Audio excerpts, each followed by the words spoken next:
예수님께서 전해주신 말씀을 보면 지금 어디에 있는가, 이것을 굉장히 예수님께서는 강조하시고 또 중요하게 말씀해 주십니다. 왜냐하면 예수님을 따르는 신앙생활은 어디에 있는가를 통해 결정되어지기 때문이죠. 너희들은 넓은 길이 아니라 생명과 진리의 좁은 길에 있으라 라고 하십니다. 구제할 때, 기도할 때 사람들이 보는 곳 앞에 있지 말고 은밀히 보시는 하나님 앞에 있으라고 말씀해 주시죠. 너희는 먼저 하나님의 나라와 하나님의 의를 구하며 하나님의 나라에 있으라고 말씀해 주십니다. 내가 곧 길이요 진리요 생명이다 라고 하시면서 유일한 길 되신 예수님, 생명과 유일한 진리가 되시는 예수님 안에 너희가 머물러 있으라 라고 하십니다. 그래서 예수님께서는 너희가 나를 떠나서는 아무것도 할 수 없느니라 라고 제자들이 어디에 있어야 하는가를 분명하게 말씀해 주셨죠. 특별히 예수님이 십자가에서 죽으시고 부활하셨을 때 제자들과 예수님을 믿는 사람들이 어디에 있어야 했는가, 이 문제는 아주 중요한 문제였습니다. 왜냐하면 예수님의 부활을 믿는 믿음이 있느냐 없느냐에 따라서 그들이 어디에 있는가가 결정되었기 때문이죠. 오늘 본문 말씀에 보면 예수님의 부활을 맞이하는 사람들이 있습니다. 그렇다면 예수님께서는 그들이 어디에 있기를 원하셨을까요? 그리고 그들은 주님의 부활을 맞이할 때 어디에 있었겠습니까? 먼저 향품을 가지고 예수님의 무덤을 향하던 여인들이 있었습니다. 예수님께서 십자가에서 죽으신 날은 금요일이었고 그 다음 날은 유대인들의 안식일이었죠. 안식일에는 시체를 가까이 하면 부정하기 때문에 예수님의 무덤에 갈 수 없었습니다. 그래서 안식일 다음 날 이른 새벽에 자신들이 준비한 향품을 가지고 예수님의 무덤을 찾아가게 되죠. 10절에 보면 이 여인들이 막달라 마리아, 야고보의 어머니 마리아, 요한나, 그리고 다른 여인들이라고 소개를 합니다.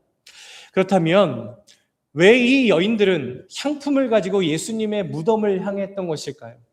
너무나 사랑했던 예수님의 죽음은 이 여인들에게 큰 슬픔이자 큰 아픔이 되었습니다. 그러나 이 여인들에게 예수님께서 죽으신 지 3일 후에 부활하실 것이다 라는 이 주님의 말씀에 대한 믿음이 있었다면 결코 향품을 가지고 그 여인들은 주님의 무덤을 향하지 않았을 겁니다. 이렇게 부활에 대한 믿음이 없이 예수님의 빈 무덤을 그 여인들이 보았을 때 어떻게 반응을 했을까요? 4절에 보니까 이로 인하여 근심할 때에 라고 했습니다. 빈 무덤을 보면서 예수 그리스도의 부활을 떠올리기보다는 예수님의 시신을 누가 훔쳐갔나 라는 그런 염려와 근심으로 그 부활의 현장을 받아들이게 되었던 것이죠. 그리고 두 번째 사람들은 베드로와 11 제자들입니다. 천사들을 통해 예수님의 부활의 소식을 들은 여인들이 달려와서 제자들과 그 자리에 있던 사람들에게 예수님이 부활하셨다는 소식을 전해주게 되죠. 이 부활의 소식을 들은 제자들의 반응은 어땠을까요? 11절 말씀에 보니까 사도들은 그들의 말이 허탄한 듯이 들려 믿지 아니하나라고 합니다. 여기서 이 허탄한 말이라는 것은요, 거짓말 같아서 믿지 못하다라는 뜻입니다.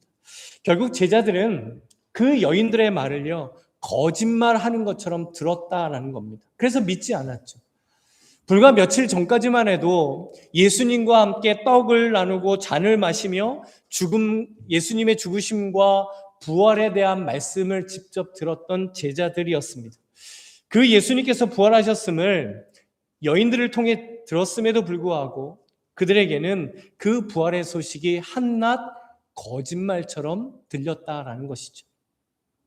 하지만 그 안에서 다른 반응을 보인 한 사람이 있었습니다. 바로 베드로였죠. 베드로는 그 소식을 듣자마자 예수님의 무덤을 향해 달려가기 시작을 했습니다. 그리고 그 무덤에서 예수님을 쌌던 세마포를 보게 되었죠. 그 빈 무덤을 보면서 주님을 감쌌던 세마포를 보면서 베드로가 어떻게 반응을 했을까요? 부활하신 예수님을 기뻐 찬양하면서 정말 우리 주님이 부활하셨구나 라고 하면서 그 살아계신 예수님을 찾았을까요? 하지만 베드로의 마음은 전혀 달랐습니다. 12절 말씀에 보면 베드로는 일어나 무덤에 달려서 구부려 들여다보니 세마포만 보이는지라 그 된 일을 놀랍게 여기며 집으로 돌아가니라. 베드로가 놀라워했습니다. 뭐에 대해서 놀라워했을까요? 예수님의 부활이었을까요? 같은 사건을 기록하고 있는 요한복음에 보면 베드로를 포함한 당시 제자들의 영적인 상태를 이렇게 말씀해 주시죠. 요한복음 20장 9절에 그들은 성경에 그가 죽은 자 가운데서 다시 살아나야 하리라 하신 말씀을 아직 알지 못하더라.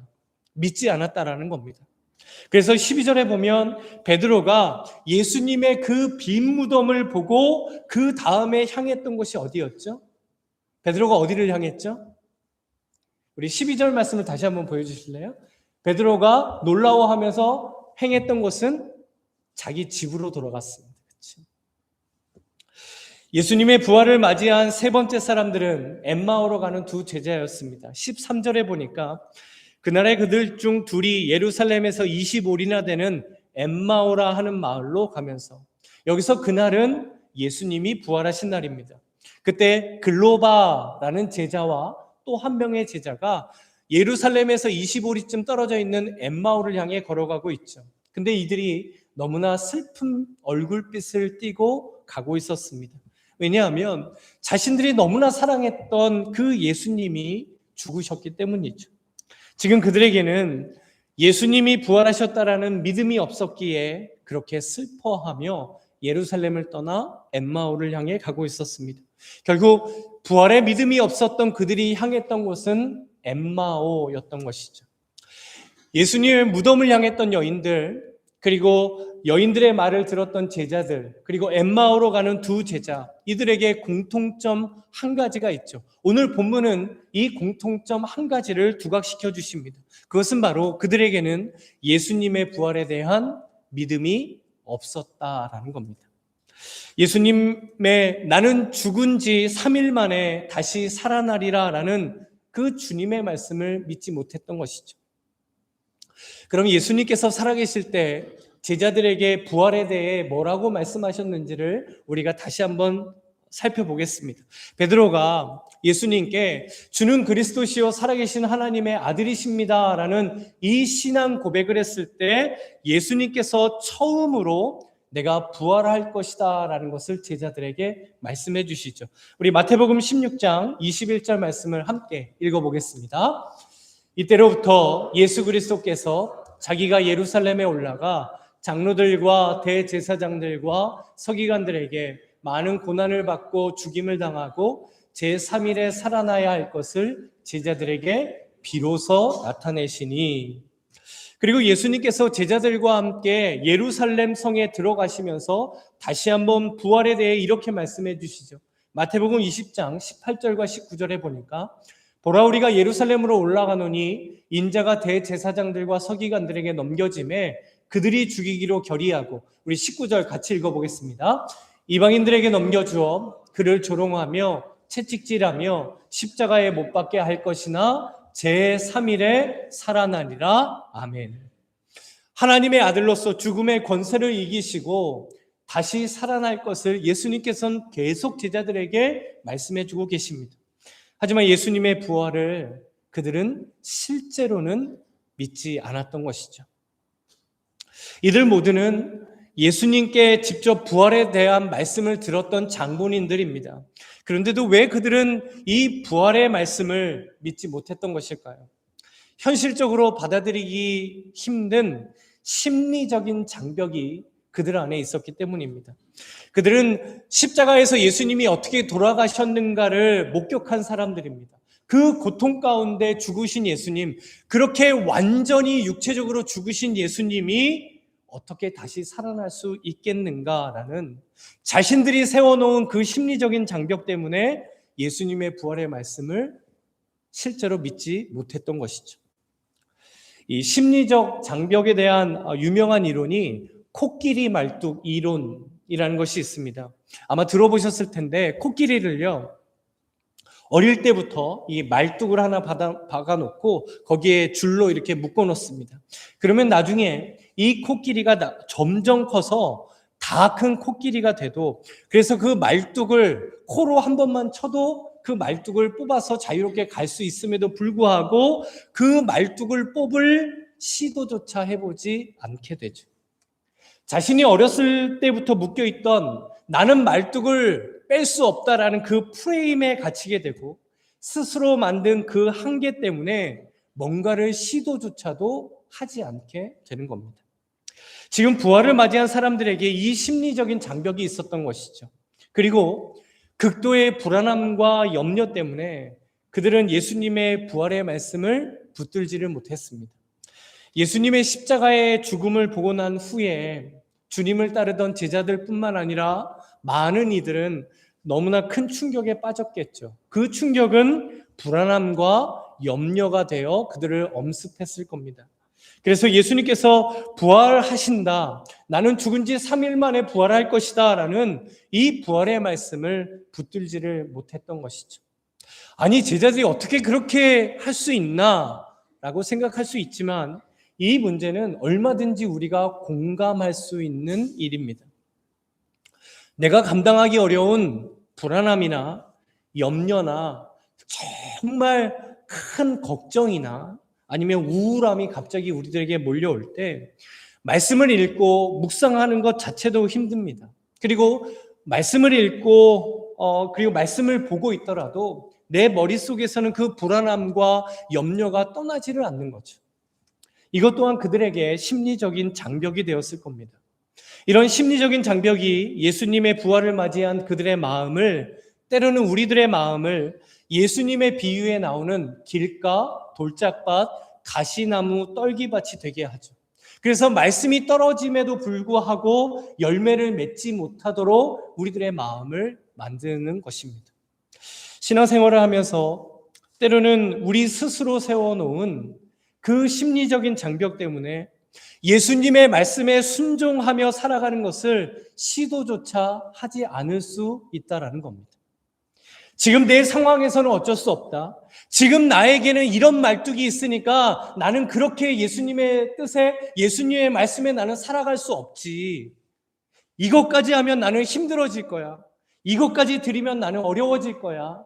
나는 스스로 세운 장벽 앞에 멈춰서는 겁니다. 다른 사람의 얘기가 아니고요. 목회자로 사는 저에게도 얼마나 이 심리적인 장벽에 부딪힐 때가 많은지 모릅니다. 과연 될까? 해도 괜찮을까? 했다가 더 힘들어지면 어떻게 될까? 이렇게까지 했는데 더 어려워지면 어떻게 될까?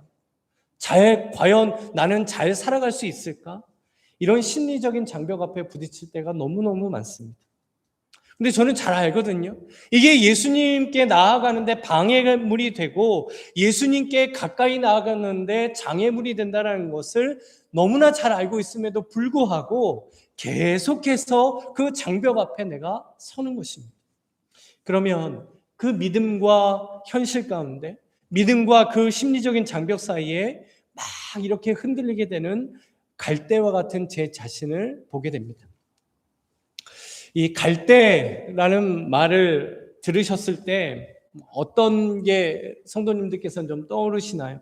갈대하면 우리에게 떠오르는 굉장히 익숙한 두 가지의 말이 있습니다. 이탈리아의 오페라 작곡가인 주세페 베르디라는 사람이 리골레토라는 유명한 오페라를 작곡을 했습니다. 이 오페라에서 가장 크게 히트를 친 노래가 있는데요. 그 노래가 뭐냐면 여자의 마음입니다. 여자의 마음. 이게 무슨 노래인가 싶으시죠? 근데 그 음을 들으시면 다 아십니다. 그 음이 뭐냐면 딴딴딴딴따단 딴딴딴딴따단. 안 들어보셨어요? 뭐 이런 노래입니다. 근데 이 노래의 첫 가사가 이래요. 바람에 날리는 갈대와 같이 항상 변하는 여자의 마음. 그래서 여자의 마음은 갈대와 같다라는 말이 유행하기 시작했다라고 합니다. 근데 가만히 보면 여자의 마음만 갈대이겠습니까? 남자의 마음은 더 흔들리는 갈대가 아닌가 생각이 됩니다. 그리고 또 한 가지 우리가 갈대 하면 떠오르는 유명한 말이 있습니다. 프랑스 철학자인 파스칼이 한 말인데요. 인간은 생각하는 갈대이다 라는 말입니다. 인간은 강하지 못한 갈대처럼 흔들릴 수밖에 없지만 그 과정 가운데에서도 인간은 계속해서 생각하는 존재이다라는 철학적인 의미를 담고 있다라고 말합니다. 이 말은 파스칼이 쓴 이 팡세라는 책에 기록된 말인데요. 그런데 이 팡세라는 책에 보면 팡세가 이런 고백을 합니다. 나의 하나님은 철학자의 하나님, 과학자의 하나님이 아니라 아브라함의 하나님, 이삭의 하나님, 야곱의 하나님이다 라고 고백을 하죠. 성경에 나오는 하나님을 자기는 믿는다는 겁니다. 그래서 인간은 생각하는 갈대이다 라는 이 말의 뜻은 인간은 갈대처럼 흔들릴 수밖에 없는 존재이지만 그 흔들림 속에서 하나님을 생각한다 라는 뜻입니다. 그래서 예수 그리스도만이 갈대처럼 흔들리는 인간을 채워줄 수 있다는 것이 이 말의 진정한 뜻인 것이죠. 지금 제자들과 여인들, 엠마오로 가는 두 제자들 역시 말씀과 현실 가운데 말씀과 심리적인 장벽 사이에서 흔들리는 갈대와 같았습니다. 그렇기 때문에 그들에게 필요했던 것은 무엇일까요? 바로 예수 그리스도입니다. 예수님을 통해 우리에게 있는 심리적인 장벽이 깨어집니다. 왜 깨어질까요? 예수 그리스도의 십자가를 통하여 내 자아가 완전히 깨어지기 때문입니다. 내가 예수 그리스도와 함께 십자가에 못 박혀 죽기 때문이죠. 믿음은 내 힘으로 사는 것이 아니라 예수 그리스도를 통하여 사는 것입니다. 믿음은 예수 그리스도를 전적으로 의지하여 예수님이 나의 참된 주님이라는 것을 고백하며 인정하며 사는 것입니다. 믿음은 나의 능력으로 뭔가를 해내는 것이 아니라 예수 그리스도의 능력을 나의 삶 가운데 순간순간마다 경험하는 것이죠. 부활하신 예수 그리스도가 나와 함께 하심을 경험하며 사는 것이 진정한 믿음입니다.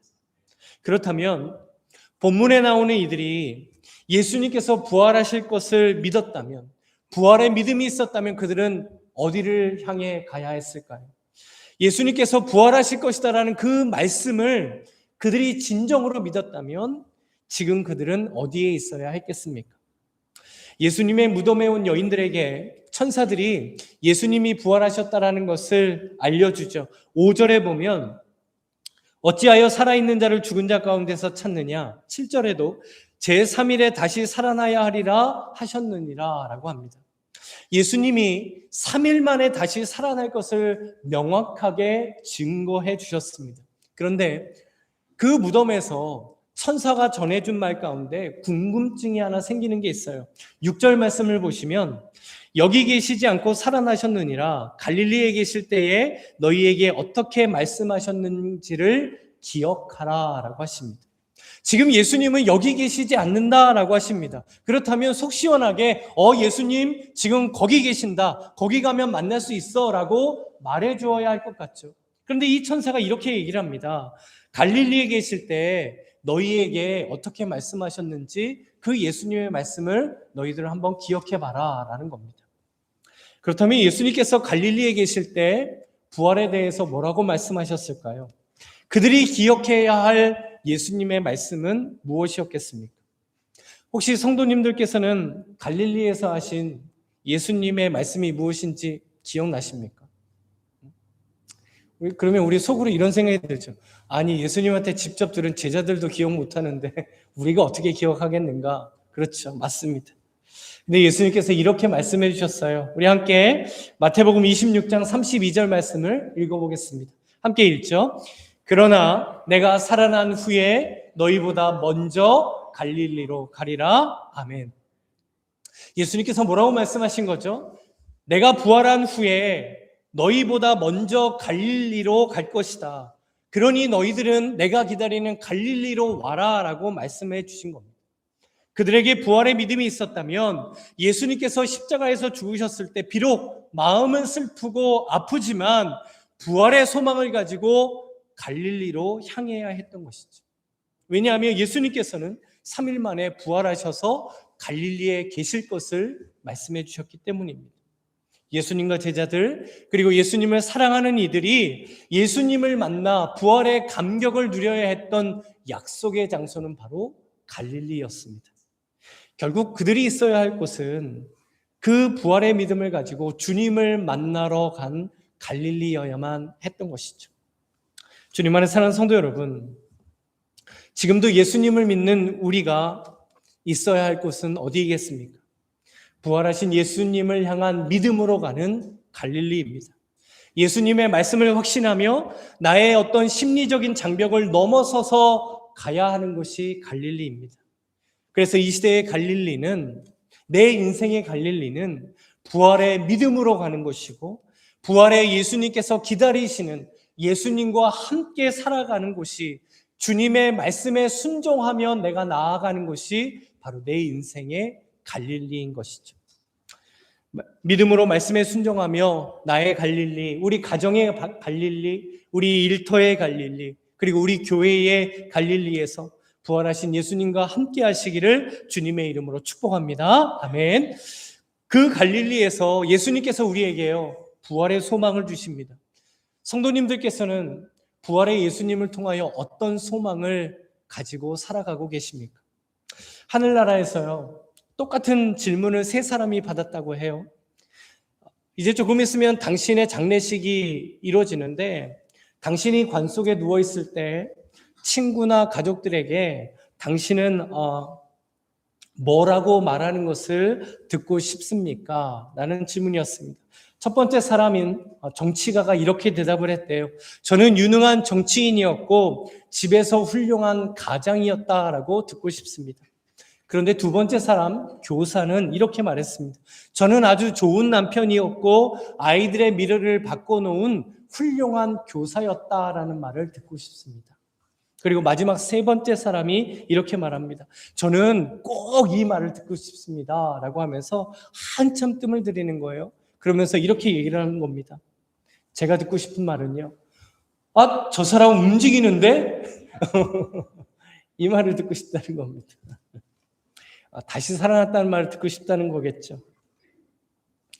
부활하신 예수님께서는 성도들에게 부활의 소망을 주십니다. 우리 그 부활의 소망을 가지고 고린도후서 4장 14절 말씀을 읽어보죠. 주 예수를 다시 살리시니가 예수와 함께 우리도 다시 살리사 너희와 함께 그 앞에 서게 하실 줄을 아노라. 아멘. 부활의 믿음의 소망을 가진 그 성도에게는요, 예수님께서 죽음을 이기시고 부활하신 것처럼 우리도 하나님께서 우리를 부활하실 것을 믿습니다. 이것이 바로 예배 때마다 사도신경을 통하여 우리가 고백하는 부활의 신앙 고백인 것이죠. 그리고 이 부활의 소망을 통해서 성도는요, 이 땅에서 하나님의 나라를 살아가게 됩니다. 우리 골로새서 3장 1절과 2절 말씀 함께 읽어보겠습니다. 그러므로 너희가 그리스도와 함께 다시 살리심을 받았으면 위의 것을 찾으라. 거기는 그리스도께서 하나님의 우편에 앉아 계시느니라. 위의 것을 생각하고 땅의 것을 생각하지 말라. 아멘. 부활의 소망, 부활의 기쁨을 가진, 부활의 능력을 가진 성도에게 너희들은 땅의 것이 아니라 위의 것을 찾고 위의 것을 생각하며 살라라고 하십니다. 위의 것이 무엇일까요? 하나님의 나라요, 하나님의 의입니다. 그렇기 때문에 부활의 능력과 소망은 죽어서 누릴 수 있는 게 아닙니다. 예수님을 믿는 성도는요, 이 땅에서 부활의 소망과 능력을 가지고 하나님의 나라를 실제로 살아갈 수 있게 되는 것이죠. 말씀을 준비하면서 부활의 예수님을 따르는 이 시대의 갈릴리에서 성도가 부를 수 있는 찬양이 이 찬송가가 아닌가라는 생각이 든 찬양이 있었습니다. 마음 가운데 그런 은혜가 있었는데 그 찬양이 이렇습니다. 나 같은 죄인 살리신 주 은혜 놀라워 잃었던 생명 찾았고 광명을 얻었네. 그리고 이 찬송가의 4절 가사가 이렇습니다. 거기서 우리 영원히 주님의 은혜로 해처럼 밝게 살면서 주 찬양하리라. 이 4절 가사에 나오는 거기서 우리 영원히, 이 거기서가 부활의 믿음으로 가는 예수님과 함께하는 갈릴리인 것이죠. 그 갈릴리에서 주님의 은혜로 주님을 영원토록 찬양하며 살아가는 것, 그 은혜를 바로 우리가 이 땅에서 누리며 살아가도록 우리 주님께서 죽음을 이기시고 부활하신 줄로 믿습니다. 우리 이 믿음을 가지고 이 4절 찬양 우리 함께 이 시간 함께 고백해 보면 좋겠습니다. 거기서 우리 영원히 주님의 은혜로 해처럼 밝게 살면서 주 찬양하리라.